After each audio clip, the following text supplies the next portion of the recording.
Actor-director Justin Baldoni is now suing his former co-star Blake Lively and her husband Ryan Reynolds, seeking more than $400 million in damages, accusing them of defamation and extortion. On December 21st, 2024, Hollywood was shaken by a bombshell lawsuit as Blake Lively took legal action against her. It ends with us, co-star and director Justin Baldoni.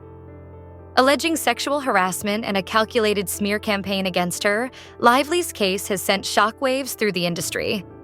And now, Hollywood just leaked this shocking response to Blake Lively's smear campaign. In a bold move, her legal team has subpoenaed text messages from Baldoni and his PR team's devices, potentially uncovering damning evidence in what could become one of Hollywood's most gripping scandals. According to a lawsuit revealed by the New York Times, Blake Lively accused Justin Baldoni and producer Jamie Heath of repeatedly crossing physical boundaries and making inappropriate sexual comments.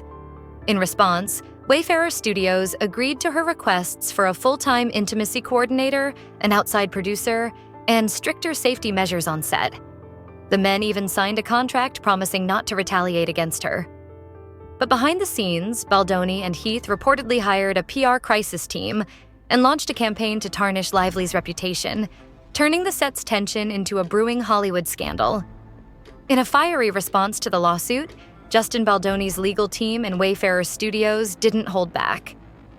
They accused Blake Lively and her representatives of fabricating serious and categorically false allegations in a desperate bid to salvage what they called her self-inflicted negative reputation.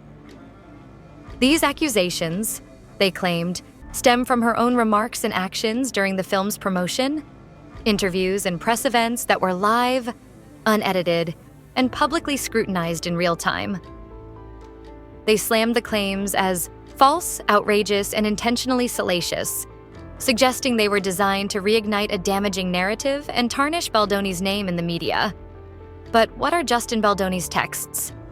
Revealing texts have unveiled the extraordinary lengths Justin Baldoni and his team went to discredit Blake Lively's side of the story. As detailed in the lawsuit, PR representative Melissa Heath from the agency group distributed a scenario planning document to Baldoni and producer Jamie Heath, outlining strategies in case Lively went public with her complaints.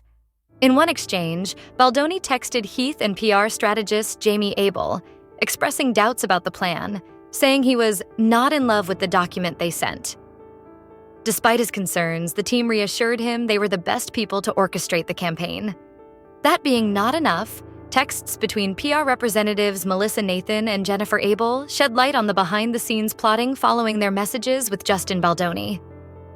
Abel revealed Baldoni's intent, stating he wanted Blake Lively's reputation to be buried. Nathan, however, urged caution, replying, "Of course, but when we send over documents, we can't detail the work we will or could do because that could get us in a lot of trouble. We can't write, we will destroy her." She added ominously, "Imagine if a document saying all the things he wants ends up in the wrong hands."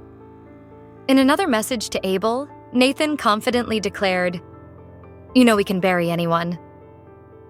But I can't write that to him." Then on August 5th, 2024, Justin Baldoni shared a screenshot of a post from X, formerly Twitter, that read, "Hailey Bieber's history of bullying many women who aren't Selena Gomez." A thread along with the screenshot, Baldoni commented, "This is what we would need." Jennifer Abel quickly responded, reassuring him that the same strategy would be implemented across Reddit, TikTok, and Instagram. Jennifer Abel's team sent updates on the media traction their carefully crafted strategy was gaining. As social media began to shift in their favor, Melissa Nathan voiced her reservations to Abel, admitting she didn't agree with half of them. Despite her concerns, the pair later exchanged celebratory texts about the success of their campaign. Among their achievements was silencing damaging rumors that could have exposed Baldoni's alleged behavior, including whispering sexual connotations to cast members. In a tone of triumph, Nathan and Abel praised the effectiveness of their plan, reveling in how they'd managed to control the narrative and deflect attention from the allegations. Building on their strategy's momentum, Melissa Nathan circulated an article titled, string of hard-to-watch videos following tone-deaf Q&A could tarnish 36-year-old star's golden Hollywood image for good. Jennifer Abel praised the piece, to which Nathan smugly replied, "That's why you hired me, right? I'm the best." After the movie's premiere, Baldoni took further steps to control the narrative. To quash growing speculation about why he hadn't been promoting the film alongside the cast, he revamped his social media presence. Behind the scenes, he directed his team to monitor reactions from sexual assault survivors, potentially weaponizing their responses to shape public opinion. As the campaign intensified, Baldoni pushed his team to share private messages from survivors of domestic violence on his public Instagram feed, claiming it would humanize his image. While his team convinced him not to post the messages directly, they were more than willing to exploit the stories, reactions, and images of survivors to bolster his reputation. In a further bid to shift the narrative, Baldoni proposed highlighting his neurodivergence, suggesting that his alleged behavior could be explained as social awkwardness and impulsive speech. Meanwhile, Jennifer Abel messaged Jamie Heath about a dinner with a journalist friend who was willing to pen damaging stories about Blake Lively. Despite the aggressive approach, Baldoni began to question whether their plan was strong enough. In a private exchange, Melissa Nathan reassured Jennifer Abel, saying, "We're doing what we need, but we can't write it down. It'd get us in trouble." Now I know what you are asking yourself now. Just how did Blake get access to the texts? Well, the bombshell complaint filed by Blake Lively included this trove of incriminating text messages, obtained through legal channels like a civil subpoena. While the complaint carefully avoided disclosing the exact source of the messages, the trial led to a surprising twist.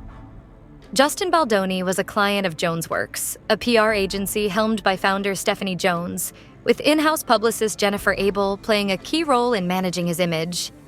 According to Variety, the drama began on August 21st when Stephanie summoned Jen into her office, asking her to sign documents and hand over her office phone. It appeared Stephanie had discovered Jen's plans to break away and start her own PR firm. Fast forward 4 months and Jen's phone became the smoking gun, with its contents laid bare in the New York Times and in Blake's explosive lawsuit.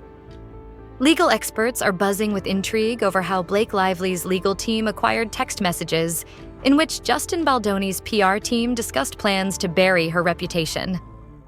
While Lively's attorneys maintain that the messages were obtained lawfully through a civil subpoena, the situation has sparked sharp debates among those involved. Brian Friedman, representing Baldoni, crisis publicist Melissa Nathan, Wayfarer Studios, and others tied to the case, has pushed back against the narrative. He claims that no subpoenas were served to his clients and asserts that the full context of the messages paints a vastly different picture from what Lively's team has portrayed. Adding another layer of complexity, Stephanie Jones, founder of Baldoni's former PR agency, finds herself entangled in the fallout. Her attorney insists she's being unfairly targeted as a scapegoat, arguing that her only role was responding to a subpoena. As tensions escalate, both sides are doubling down, leaving the truth buried beneath layers of legal maneuvers and public relations warfare. Well, we can all agree that with so many twists, secrets, and power plays, it's clear there's more to this story than meets the eye. Right? But here's the real question. Do you believe the truth will ever fully come out? Or will it stay buried behind Hollywood's polished facade? Share your thoughts in the comments, and don't forget to like, subscribe, and join us next time.